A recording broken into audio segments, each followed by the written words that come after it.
Shalom, selamat pagi Ibu Bapa, saudara-saudara yang dikasihi Tuhan. Sukacita di pagi ini menjadi suatu kerinduan kita untuk selalu menghadap hadirat Allah, karena dari Dialah kita memperoleh kehidupan, kesempatan untuk menikmati segala berkat-Nya, dan kesempatan untuk selalu menyatakan kesetiaan dan ketaatan kepadanya. Mari Ibu Bapa Saudara-saudara yang dikasihi Tuhan, sebelum kita memulai aktivitas kita hari ini, marilah kita bersama bersujud di hadirat Tuhan. Pertolongan kita adalah dalam nama Tuhan yang menjadikan langit dan bumi. Kasih karunia dan damai sejahtera dari Allah Bapa kita dan dari Tuhan Yesus Kristus menyertai kamu. Amin. Bahan renungan kita pada pagi ini, edisi Kamis 28 April 2022, yaitu dari Yesaya pasal 6 ayat 1 sampai 13. Yesaya pasal 6 ayat 1 sampai 13. Sebelum kita mendengar firman, mari kita berdoa. Kami datang mempersembahkan hidup kami sebagai ungkapan syukur kami, Tuhan. Sungguh kami tidak dapat mengukur, menghitung besarnya kasih-Mu kepada kami, terlebih kesempatan dalam memperoleh pengampunan di dalam penderitaan dan kebangkitan Tuhan kami, Yesus Kristus. Terima kasih untuk kehidupan baru ini, Tuhan. Terima kasih untuk kesempatan hari ini yang Tuhan sediakan bagi kami. Kami melandasi aktivitas kami hari ini dengan beribadah dan akan mendengarkan firman-Mu. Tuntunan-Mu Roh Kudus kiranya membuka hati dan pikiran kami. Engkau mengaruniakan kami hikmat-Mu sehingga kami boleh hati yang bijaksana dan dapat mengerti firman-Mu dan melakukannya dalam kehidupan kami. Kami sudah sedia untuk mendengar firman-Mu, Tuhan. Bersabdalah, dalam nama Yesus Kristus Juru Selamat kami sudah datang berdoa. Amin. Yesaya pasal 6 ayat 1 sampai 13. Firman Tuhan, Yesaya mendapat panggilan Allah. Dalam tahun matinya Raja Uzia, aku melihat Tuhan duduk di atas tahta yang tinggi dan menjulang, dan ujung jubahnya memenuhi bait suci. Para serafim berdiri di sebelah atasnya, masing-masing mempunyai 6 sayap. 2 sayap dipakai untuk menutupi muka mereka, 2 sayap dipakai untuk menutupi kaki mereka, dan 2 sayap dipakai untuk melayang-layang. Dan mereka berseru seorang kepada seorang, katanya, Kudus, Kudus, Kuduslah Tuhan semesta alam, seluruh bumi penuh kemuliaan-Nya. Maka bergoyanglah alas ambang pintu disebabkan suara orang yang berseru itu, dan rumah itu pun penuhlah dengan asap. Lalu kataku, celakalah aku binasa, sebab aku ini seorang yang najis bibir, dan aku tinggal di tengah-tengah bangsa yang najis bibir. Namun mataku telah melihat Sang Raja, yakni Tuhan semesta alam. Tetapi seorang daripada serafim itu terbang mendapatkan aku. Di tangannya ada bara yang diambilnya dengan sepit dari atas mezbah.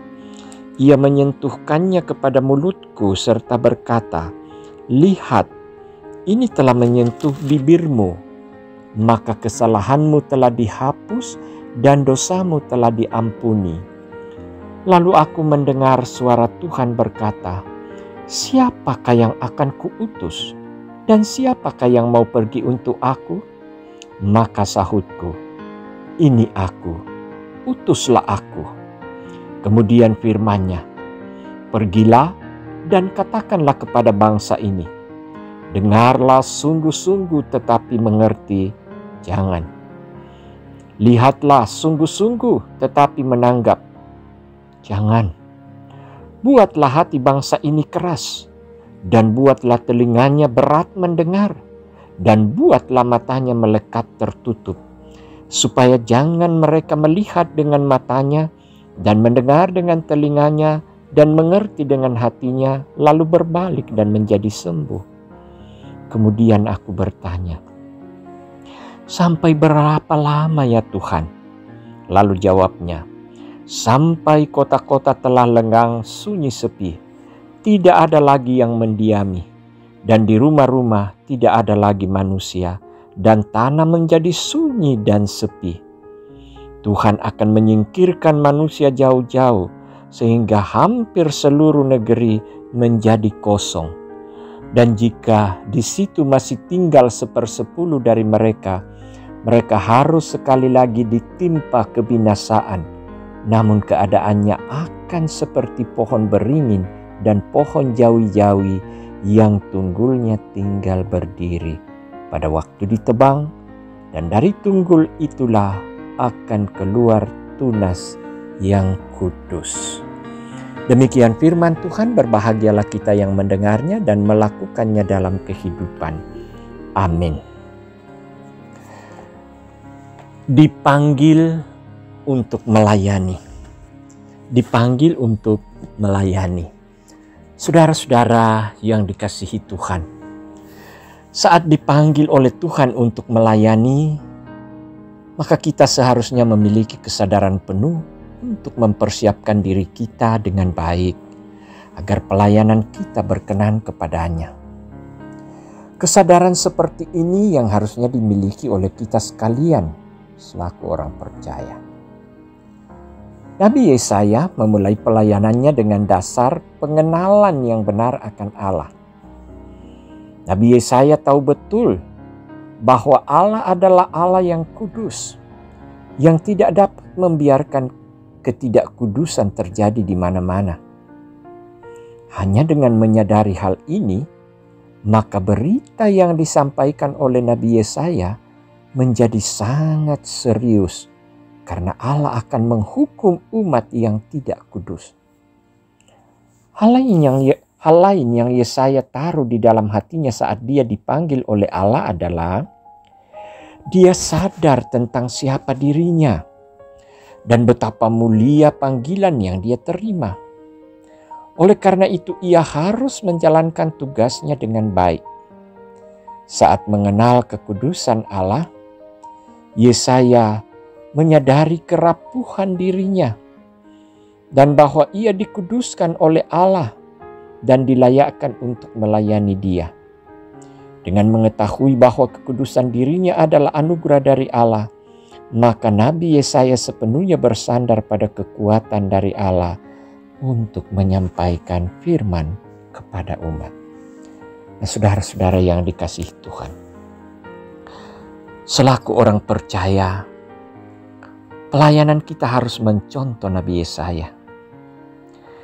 Kita harus sadar bahwa untuk dapat menjalankan pelayanan dengan baik, seorang pelayan tidak boleh menyenangkan umat saja.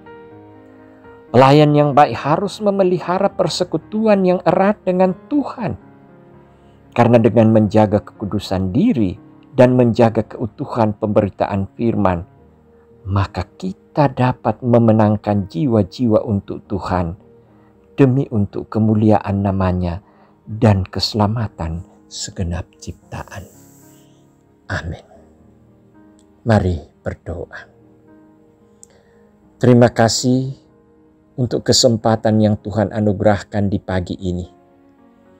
Kami boleh disapa dengan firman bahwa sesungguhnya Engkau kini memanggil kami bersama-sama untuk menyatakan kebenaran, kasih, bahkan penghukuman-Mu.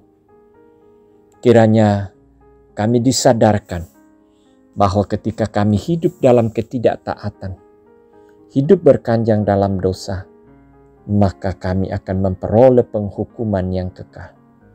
Tetapi sebaliknya, ketika kami bertobat, Kau akan mengampuni kami Tuhan, Kau menyucikan kami dan menjadikan anak-anak yang ditebus, yang menerima pengampunan di dalam pengorbanan Yesus, Tuhan dan Juru Selamat kami. Bapa di sorga, inilah yang akan menjadi suatu tuntunan hidup kami dalam menjalani hidup yang Tuhan masih anugerahkan. Hari ini Tuhan, kami akan berhadapan dengan segala persoalan hari ini.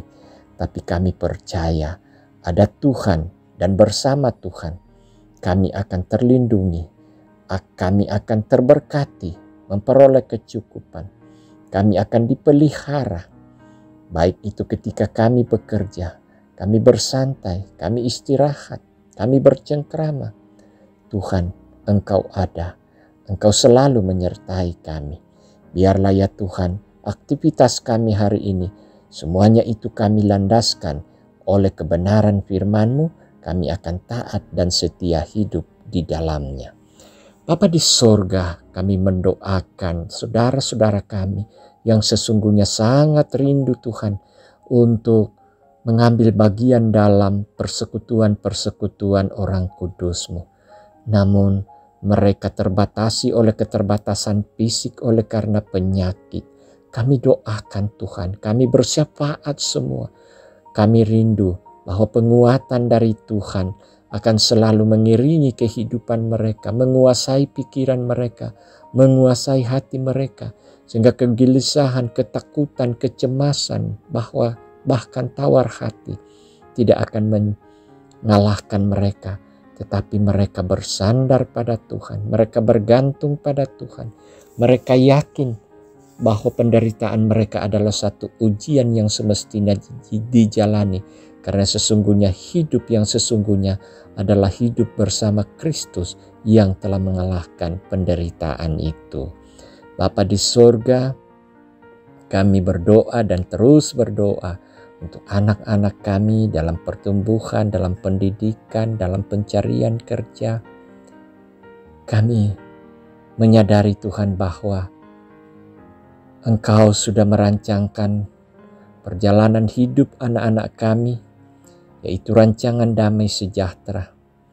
Kau telah menetapkan bagaimana mereka akan mengabdi dan melayani Tuhan, hidup dalam satu tugas dan panggilan. Namun sebagai anak-anak yang bersandar dan berserah kepadamu, Engkau pun meminta kami untuk datang memohon, kiranya kasih Tuhan dinyatakan, sehingga kami menyaksikan, kami mengaminkan bahwa apa yang Engkau rancangkan dalam hidup anak-anak kami menjadi suatu kesaksian iman bagi kami bahwa Engkau adalah Allah pengasih penyayang.